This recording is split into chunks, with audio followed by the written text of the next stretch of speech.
Shalom,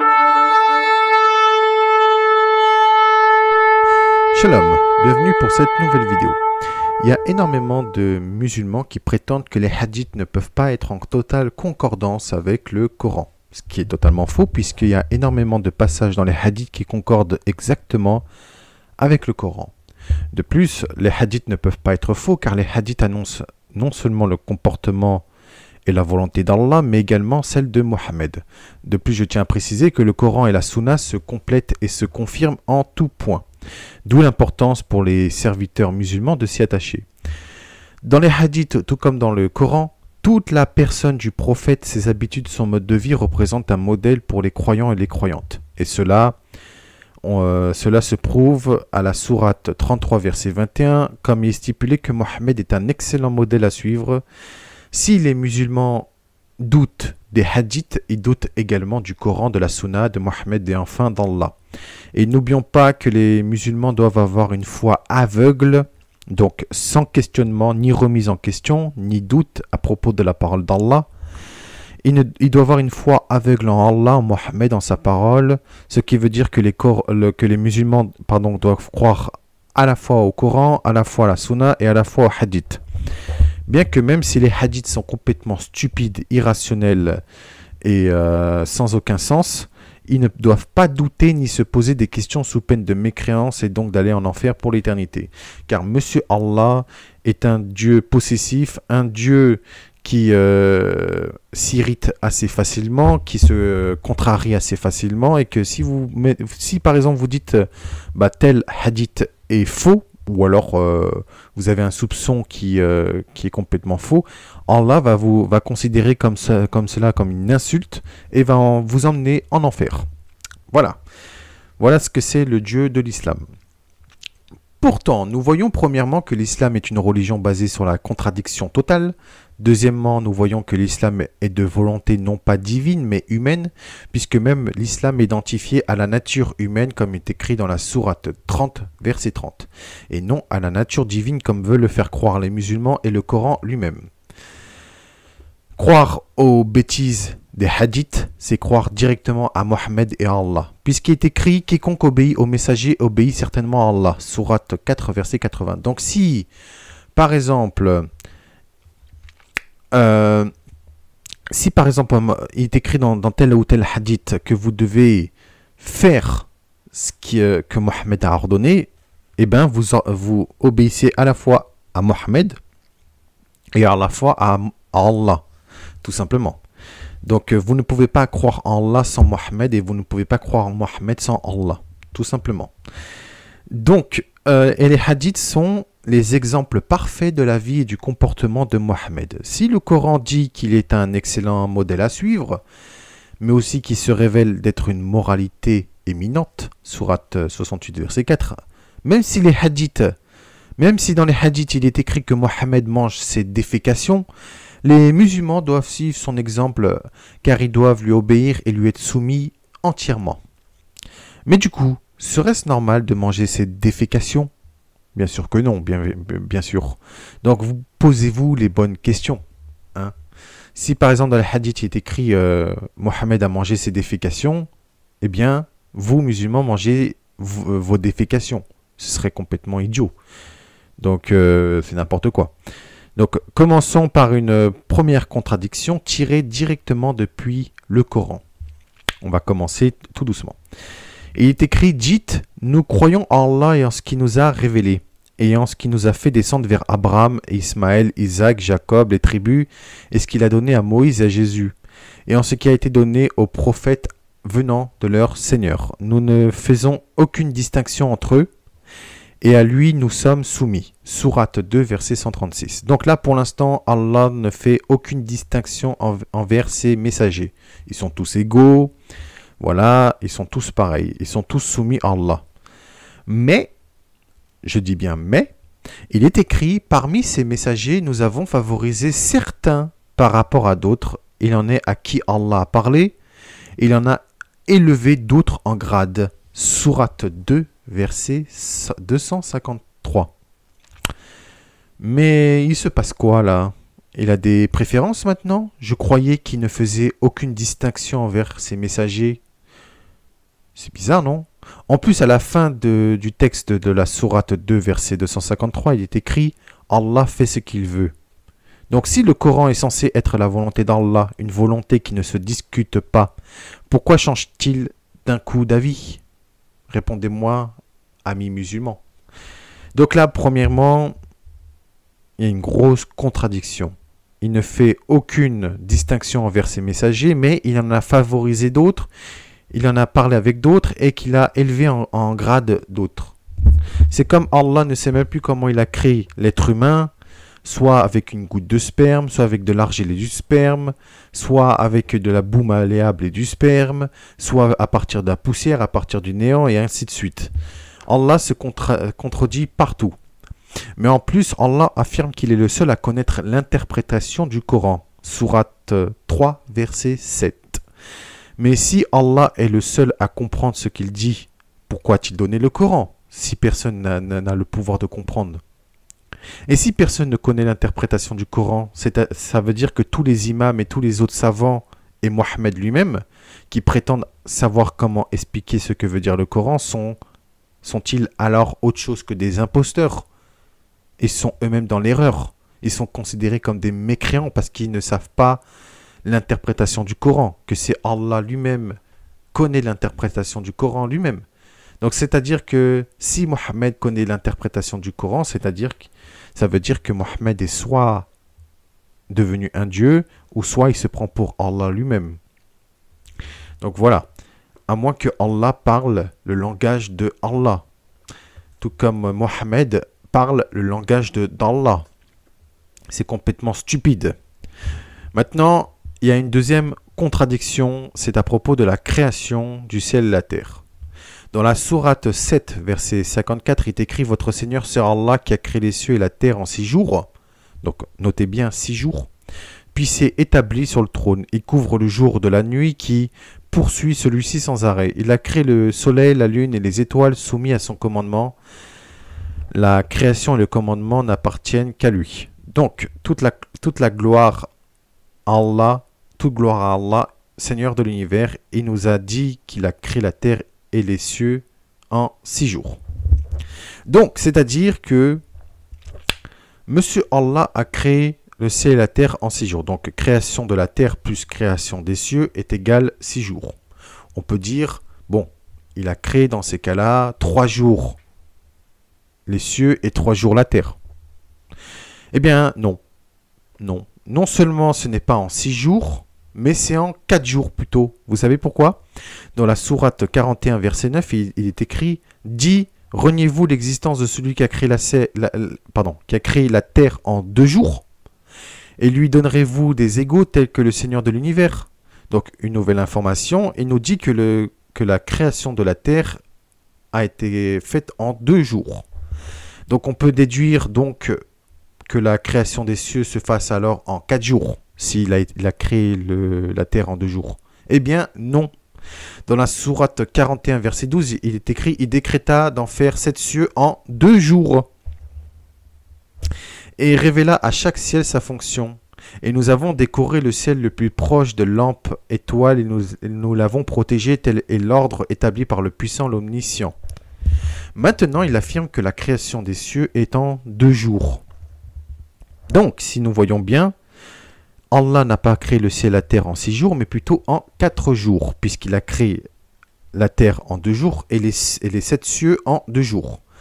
Donc cela fait 4 jours et non 6 jours. En plus, où est le jour du repos, le jour du Seigneur, comme cela est écrit dans la Bible, puisque le Dieu d'Abraham, d'Isaac et de Jacob, le Dieu d'Israël, Dieu et Père de notre Seigneur et Sauveur Yeshua, Jésus-Christ, a créé le ciel et la terre en 6 jours et il s'est reposé le 7e jour. Mais là, dans le Coran, rien. Pas de 7e jour ni de jour du repos. Rien du tout. Donc, rien que dans 2 sourates, voire même 3, il y a des contradictions évidentes. Conclusion, d'après la parole d'Allah lui-même, dans la sourate 4, verset 82, le Coran vient de quelqu'un d'autre que lui. Puisqu'il n'y a pas de vérité, mais de nombreuses contradictions dans le Coran seulement. Dans la sourate 4, verset 82, il est écrit que si quelqu'un a des doutes ou qui croit que Allah dit des mensonges, c'est parce qu'il y a des contradictions totales. Eh bien, c'est pareil. D'après la parole d'Allah lui-même, le Coran vient de quelqu'un d'autre, puisqu'il y a de nombreuses contradictions. Allah ne sait même plus comment il a créé le ciel et la terre. Il ne sait même plus combien de temps il a créé le ciel et la terre. Il ne sait même plus comment il a créé l'homme et la femme. Il ne sait plus rien. Et il dit qu'il a favorisé... Il n'a pas favorisé ses messagers, qu'ils étaient tous égaux, mais après il dit qu'il en a favorisé certains, qu'il en a élevé d'autres et qu'il en a parlé avec certains. Et en plus de cela, cela prouve que Allah n'est pas le même Dieu que les Juifs et les chrétiens, puisque l'Éternel, le véritable Dieu, a créé le ciel et la terre en 6 jours, il s'est reposé le 7e jour, tandis que Allah dit qu'il a créé le ciel et la terre en 6 jours, mais qu'il a créé la terre en 2 jours et les cieux en 2 jours. Donc ça fait 4 jours. Et en plus de cela, il ne s'est pas reposé, Allah, de ses œuvres. Donc voilà les deux contradictions flagrantes. Maintenant, niveau absurdité, je vais vous lire toutes les hadiths que j'ai trouvés qui sont complètement débiles. Excusez-moi du terme, ils sont complètement débiles. Je vais commencer par du lourd. Mohammed aurait soi-disant combattu un démon puissant et aurait voulu l'attacher pour montrer à ses compagnons, mais il ne l'a pas fait car il s'est souvenu d'une déclaration de Salomon, soi-disant. Il est écrit dans Abu Huraira qui a rapporté: le prophète a dit: la nuit dernière, un grand démon des djinns est venu vers moi et a voulu interrompre mes prières, où il a dit quelque chose de similaire. Mais Allah m'a permis de le maîtriser. Je voulais l'attacher à l'un des piliers de la mosquée afin que vous puissiez tous le voir le matin, mais je me suis souvenu de la déclaration de mon frère Salomon, comme indiqué dans le Coran: mon Seigneur, pardonne-moi et accorde-moi un royaume tel qu'il n'appartiendra à personne après moi. Sourate 38, verset 35. Il, donc le démon, a été renvoyé humilié. Sahih al-Bukhari numéro 461. C'est le plus gros mensonge que je n'ai jamais vu. Monsieur Mohammed aurait combattu un démon. Il a voulu l'attacher, mais il a dit: bon, je vais pas l'attacher pour pas faire du tort à mon frère Salomon. C'est parce que tout simplement, il n'a battu aucun démon et qu'il s'est raconté des vies. Voilà, tout simplement. Il s'est raconté des histoires pour se la raconter, pour dire à ses chers compagnons qu'il était un homme avec une puissance de 40 hommes, n'est-ce pas? Bien, ensuite, il est écrit que vous pouvez avoir les pires péchés du monde tant que vous dites 100 fois une invocation Subhanallah wa bihamdihi par jour, vous serez pardonné de suite. Donc si vous glorifiez Allah plus de 100 fois par jour, même si vous avez les pires péchés du monde, vous serez pardonné de suite, comme est écrit dans Sahih al-Bukhari numéro 6405.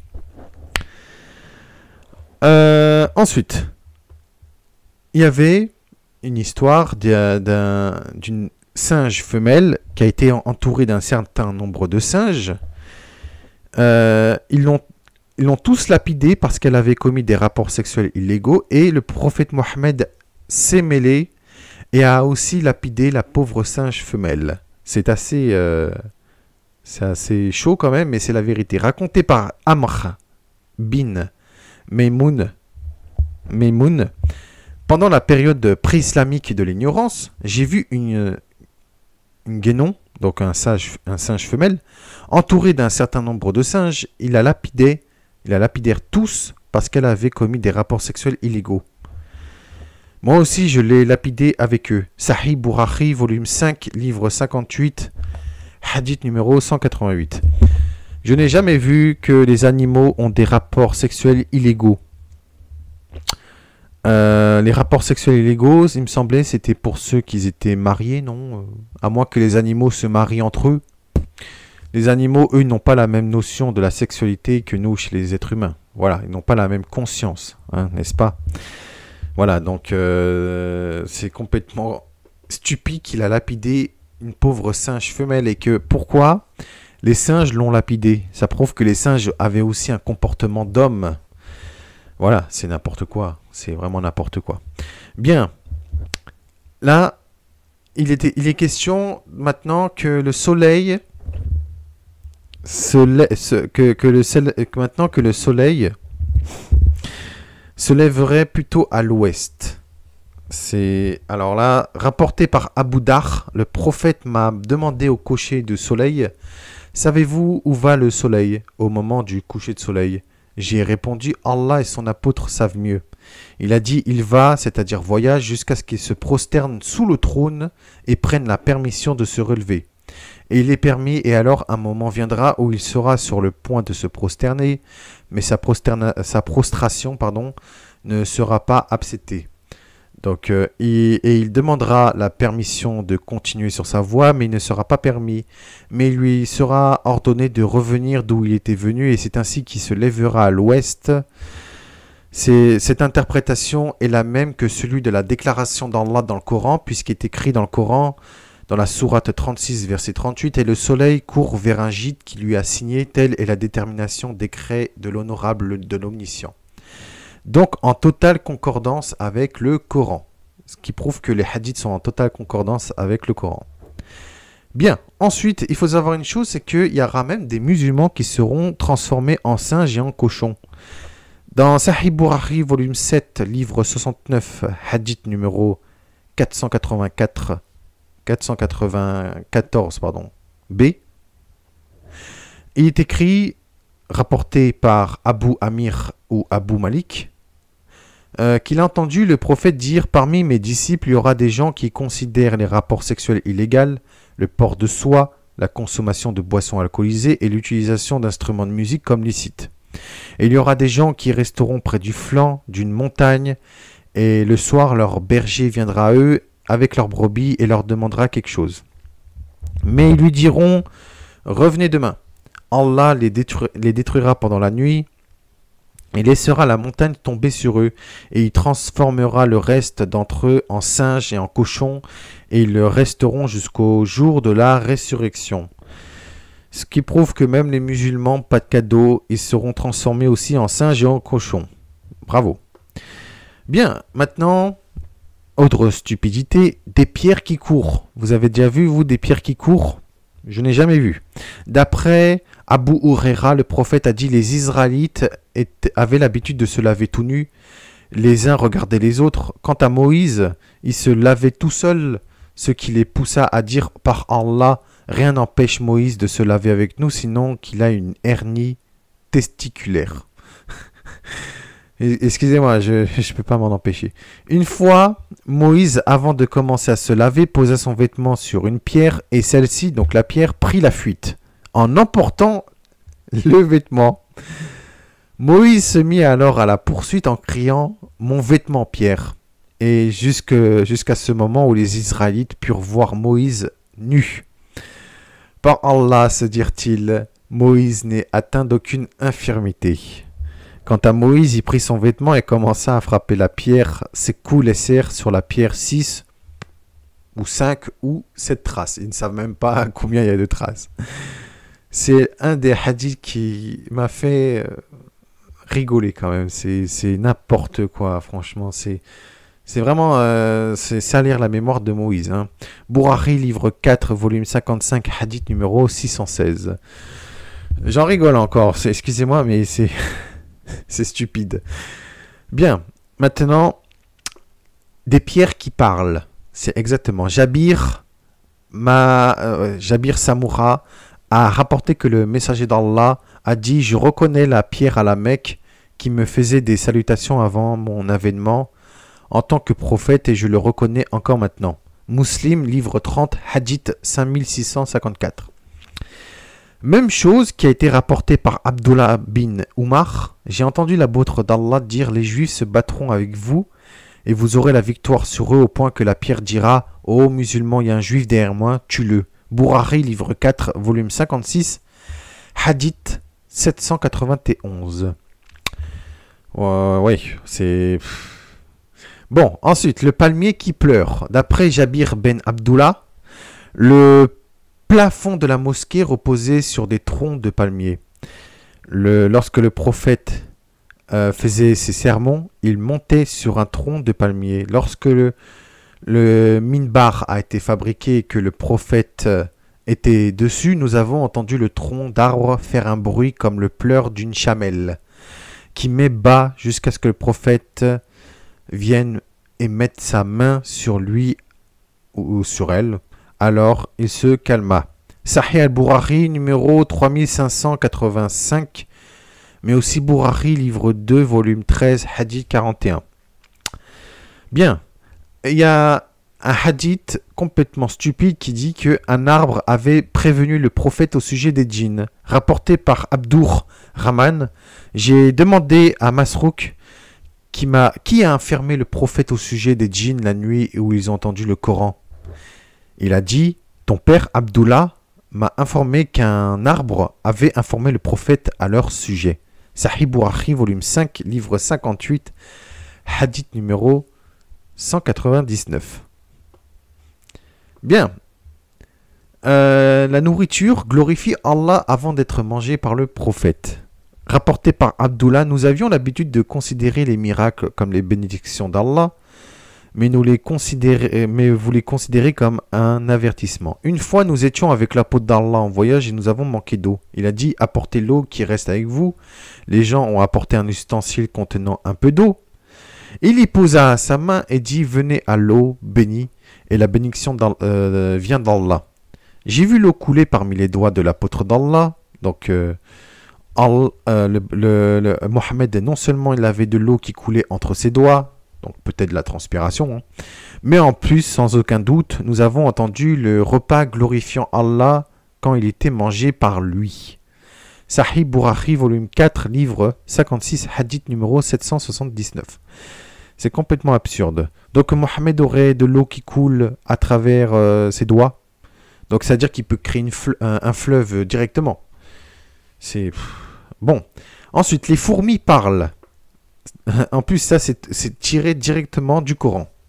Quand ils arrivèrent à la vallée des fourmis, une fourmi dit « Ô fourmis, entrez dans vos demeures de peur que Salomon et ses armées ne vous écrasent sous leurs pieds, sans s'en rendre compte. » Dans la sourate, ça c'est dans la sourate 27, verset 18.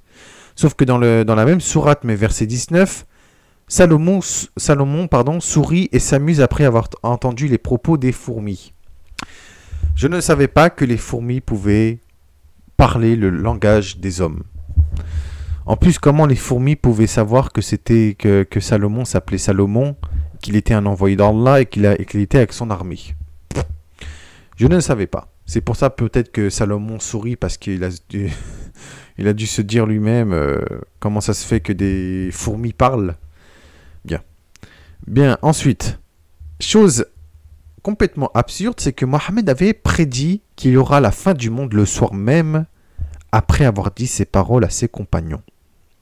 Donc c'est-à-dire que il avait prêché que le soir même, donc pendant qu'il parlait, il a dit le soir même il y aura la fin du monde. Sauf que nous sommes en 2022 et toujours rien. Mohammed s'est planté et cela prouve qu'il est un faux prophète. Il est écrit dans Sahih al-Bourari numéro 116, raconté par Abdullah bin Umar. Une fois le prophète nous a conduits dans la prière Isha pendant les derniers jours de sa vie et après l'avoir terminé avec Taslim, il a dit « Réalisez-vous l'importance de cette nuit ?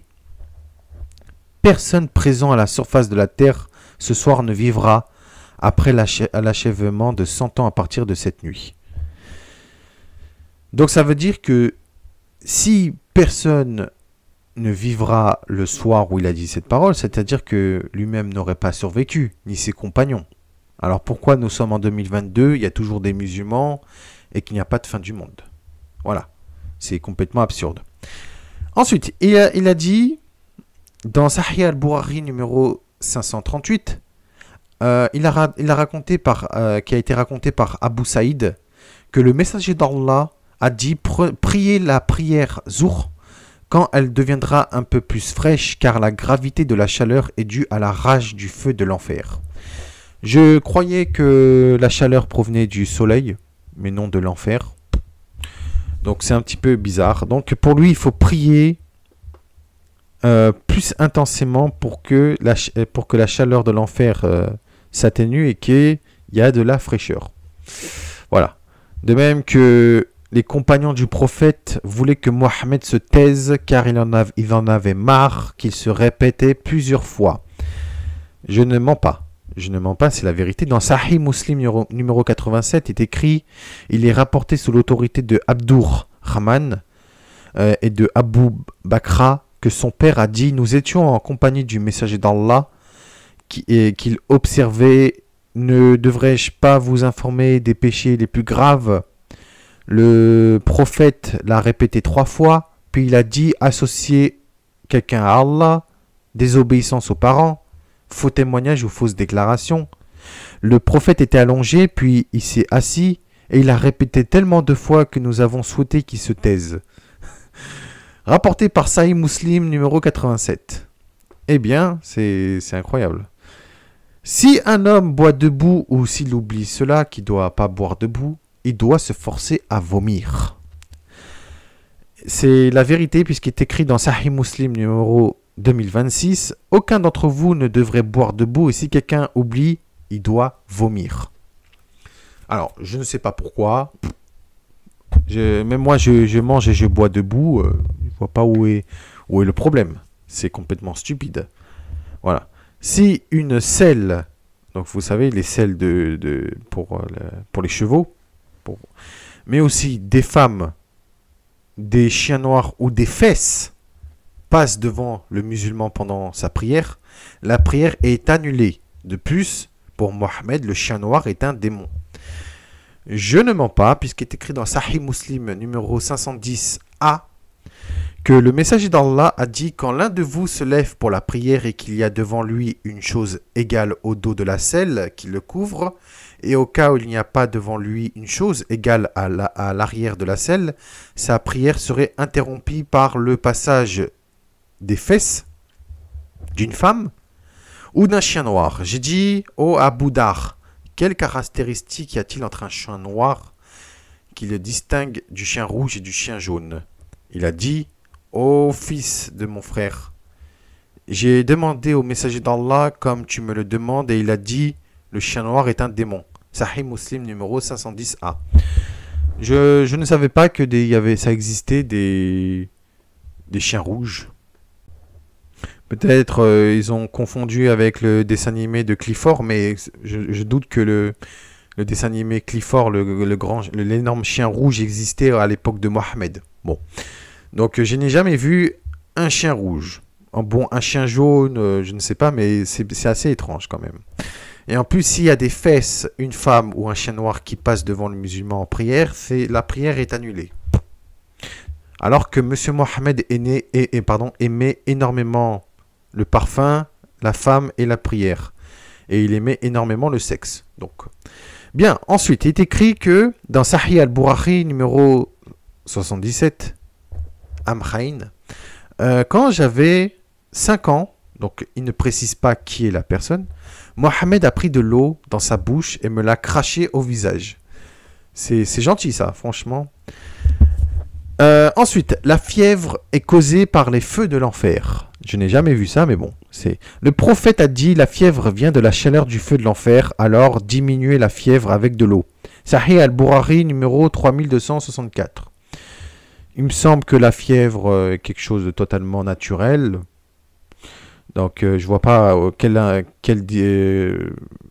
lien est avec l'enfer. Surtout que si la fièvre était le feu de l'enfer, l'être humain aurait brûlé totalement. Mais bon, je dis ça, je dis rien. C'est comme la chaleur écrasante. Si ça proviendrait des feux de l'enfer, les êtres humains auraient brûlé totalement. Bon, je dis ça, je dis rien. Bien, pour finir, un dernier hadith totalement stupide. Excusez-moi du terme. Les incroyants, donc les mécréants, ont 7 intestins, tandis que les musulmans, les fidèles, ont seulement un seul intestin. Il est écrit dans Sahih Muslim numéro 2060A.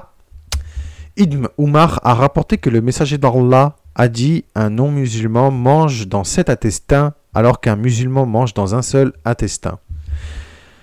En tant que croyant en l'Éternel, en Yeshua et au Saint-Esprit, je ne crois pas en Allah et en Mohammed, donc ça veut dire que je suis un mécréant de base. Hein. Ça veut dire que j'ai 7 intestins alors. Bon, ça veut dire que nous n'avons pas l'intestin grêle, le gros intestin. Non, nous avons 7 intestins. Donc, mais où ça mènera dans le même orifice, je ne sais pas. Bon. Donc, conclusion dans toute cette vidéo, ces récits, non seulement du Coran, mais des hadiths, prouvent non seulement que l'islam est une religion irrationnelle, stupide, et une fausse religion avec énormément de mensonges, mais en plus, cette religion prouve également qu'elle considère les croyants et les croyantes musulmans comme, excusez-moi du terme, comme des idiots et des idiotes au point de faire croire à tout et n'importe quoi. Cette religion prouve également qu'elle n'est pas d'inspiration divine, mais plutôt de la folie humaine. Puisque je tiens à rappeler que Allah ne sait même plus comment il a créé l'être humain. Si vous voulez, je vous fais un petit rappel. Allah a créé l'homme avec de l'argile et du sperme, sourate 23, versets 12 à 14, ou avec du sperme et plusieurs composants divers, sourate 76, verset 2. Puis l'homme et la femme ont été créés avec une goutte de sperme éjaculée, peut-être par masturbation, sourate 53, versets 45 à 47, ou avec de l'argile et de la boue malléable, sourate 15, verset 26, ou à partir de poussière, sourate 3, verset 59, ou directement depuis la terre à exploiter, sourate 11, verset 61, ou à partir d'un caillot de sang, hadith numéro 6982, ou à partir de rien, à partir du néant, sourate 19, verset 67. Donc, franchement, je ne comprends pas pourquoi il y a des personnes qui croient en cette religion. C'est une religion complètement absurde. Monsieur Allah ne sait même plus comment il a créé la terre et en combien de temps. Premièrement, il a dit dans une sourate en 6 jours. Dans une autre, il a dit en 2 jours pour la terre. Et dans une autre sourate, 2 jours pour les 7 cieux et pour les cieux. Donc ça fait 4 jours et non 6 jours. Voilà. Et il ne sait même plus comment il a créé l'être humain en plus. Donc, en plus, il a dit qu'il n'y a pas de distinction entre ses serviteurs, ses messagers. Mais après, il dit qu'il y a eu des... Il y en a qui ont été favorisés, il y en a qui ont été parlés depuis directement Allah, il y en a qui ont été élevés plus que d'autres. Donc, vous voyez, l'islam est une religion absurde, irrationnelle et mensongère. Voilà les amis. Alors... dire que les hadiths ne sont pas en totale concordance avec le Coran, c'est totalement faux. Puisque même dans la sourate 54, verset 1, il est écrit « L'heure approche et la lune s'est fendue ». Donc ça, c'est dans le Coran. Et dans un hadith rapporté par Bourari dans son Sahih numéro 4864 et Muslim dans son Sahih numéro 2800, il est écrit d'après Abdallah ibn Masoud, la lune s'est fendue en 2 parties à l'époque du prophète. Et alors le prophète a dit témoigner de cela. Donc vous voyez, le hadith correspond au Coran. Donc vous ne pouvez pas dire que les hadiths ne sont pas en concordance totale avec le Coran, c'est complètement faux. Voilà, je vous dis shalom à tous, merci, et shalom à tous et à toutes, bien évidemment. Merci de m'avoir écouté, et prenez soin de vous, que la vérité vous éclaire et vous libère de l'islam. Shalom.